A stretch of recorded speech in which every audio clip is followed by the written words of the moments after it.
दोस्तों, हम सब हमेशा जीतने को तवज्जो देते हैं और ऐसे में अगर कोई हमसे कहे कि हारना अच्छी बात है तो हम आश्चर्यचकित जरूर होंगे। लेकिन दोस्तों, आज मैं श्री कृष्ण भगवान के जीवन से जुड़ी ऐसी कहानी लेकर आया हूँ जो आपको बताएगी कि कई बार हारना क्यों जरूरी होता है। और जब भी आप जीवन के किसी क्षेत्र में हार जाए तो इस कहानी को जरूर याद रखिएगा। तो चलिए कहानी शुरू करते हैं। दोस्तों, मथुरा की एक कैद में माता देवकी के गर्भ से जन्मे कृष्ण ने अपने आचरण से मानव जाति के सामने कई ऐसे उदाहरण रखे जो जीने की राह दिखाते हैं। ऐसा ही एक उदाहरण है उनके रणछोड़ बनने का। जी हाँ, एक बार कृष्ण भी युद्ध को बीच में ही छोड़कर मैदान से भाग गए थे।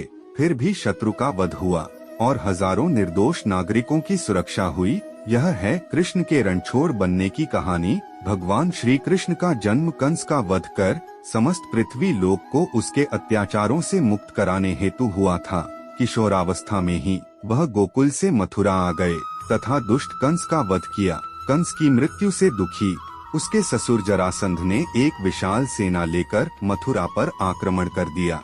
इस आक्रमण में उसके साथ शिशुपाल और काल्यवन जैसे शक्तिशाली राजा भी शामिल थे। जल्दी ही सेना मथुरा जा पहुंची और मथुरा की राजसभा में कृष्ण तथा बलराम को सेना को सौंपने का संदेश भेजा गया। इस युद्ध को टालने तथा मथुरा के निर्दोष नागरिकों को बचाने के लिए कृष्ण ने रातों रात वहां से सैकड़ों किलोमीटर दूर समुद्र में एक नई नगरी द्वारिका का निर्माण करवाया। अपनी माया से उन्होंने समस्त नागरिकों, उनके पशुओं तथा संपत्ति को नींद में ही नई नगरी में पहुंचा दिया।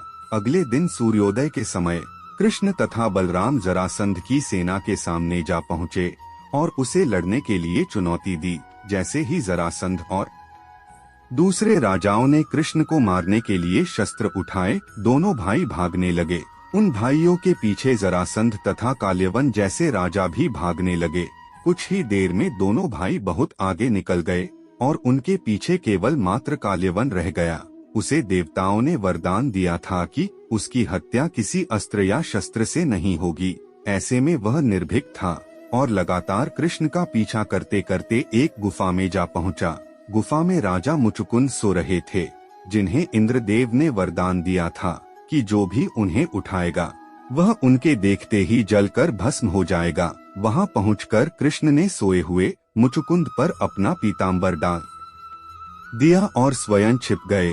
काल्यवन भी वहां जा पहुंचा और सोए हुए राजा मुचुकुंद पर पीताम्बर देख उन्हें ही कृष्ण समझ बैठा।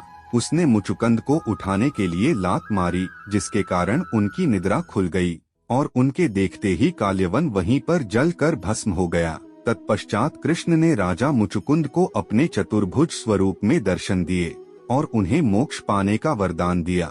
वहीं दूसरी ओर जरासंध और बाकी राजा पूरी तरह से खाली मथुरा देखकर वापस लौट गए। युद्ध से भागकर कृष्ण ने देवताओं के वरदान का मान रखा। कृष्ण चाहते तो स्वयं भी काल्यवन और अन्य अधर्मी राजाओं का वध कर सकते थे, परंतु देवताओं के दिए वरदान का मान रखने के लिए ही उन्होंने काल्यवन को राजा मुचुकुंद के हाथों मरवाया।